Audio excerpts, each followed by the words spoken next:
Gadis ini seketika berteriak histeris saat melihat wajahnya ditermin, di mana sebagian wajahnya menjadi sangat parah. Sementara bestinya yang gemoy telah menyebarkan potret wajahnya itu, hingga Claire dan sahabatnya pun melihat apa yang terjadi pada gadis sombong itu. Ternyata karma itu lebih besar kan, ucap Meredith, membuat Claire tertegun. Tiba-tiba gadis itu muncul dengan membawa sebuah keranjang berisi lembaran uang, di mana dia mengatakan jika sumbangan itu untuk Darcy.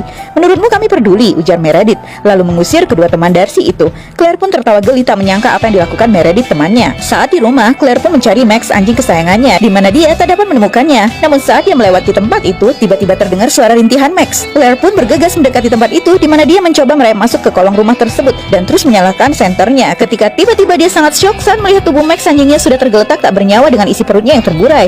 Claire sangat sedih. Ayahnya berkata jika Max adalah anjing yang baik. Mereka pun menguburnya. Bertanya pada seorang guru, lelaki itu pun berkata sebagian besar huruf di badan kotak antik itu adalah bahasa Cina kuno. Maka jika dia ingin mengetahui apa artinya secara akurat, dia harus bertanya pada ahlinya. Claire pun mengucapkan terima kasih. Tak lama datang pemuda Tionghoa temannya yang mengatakan jika dia memiliki sepupu yang ahli menerjemahkan bahasa Cina kuno. Saat di rumah, Claire masih sedih dengan kepergian Max, anjing kesayangannya itu. Max adalah salah satu sahabatnya selain Meredith dan Gray, karena tak ada yang mau berteman dengannya selain mereka di sekolah. Menstalker akun medsos Paul, akun pemuda itu berbeda dengan akun miliknya yang hanya memiliki 12 orang followers. Dia pun hanya bisa memandang dengan sedih pada foto-foto kebersamaan Paul dengan kekasihnya. Lalu dia pun mengambil kotak antik tersebut dan kembali iseng mengucapkan keinginannya agar Paul cinta mati padanya. Lalu dia pun meletakkan benda antik itu dan pergi tidur.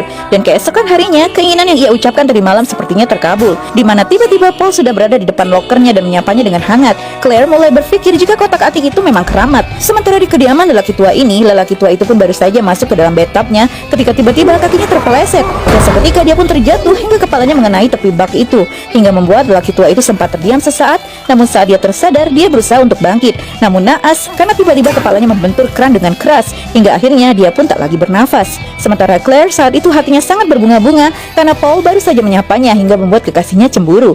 Claire pun tertawa senang. Lagi-lagi kotak musik itu mengabulkan permintaannya. Saat pulang, ia dikejutkan dengan ucapan sang ayah yang memberitahunya jika tetangga mereka, Paman August, yang sering menyapanya itu diketemukan telah meninggoy di kediamannya tadi siang. Claire pun tertegun. Dia berkata pada ayahnya jika Paman August adalah orang yang ramah. Lalu dia pun beranjak ke kamarnya. Melihat ke kotak antik tersebut, dia pun kembali tergoda untuk mencoba mengatakan keinginannya dan berkata, "Aku berharap semoga Paman August meninggalkan semua hartanya untukku," ucapnya. Lalu meletakkan kotak itu kembali ke mejanya. Tak lama dia pun berteriak jika dia bodoh sekali mempercayainya. Lalu meletakkan kotak itu begitu saja. Lalu apa yang terjadi selanjutnya guys? Lanjut ke part berikutnya.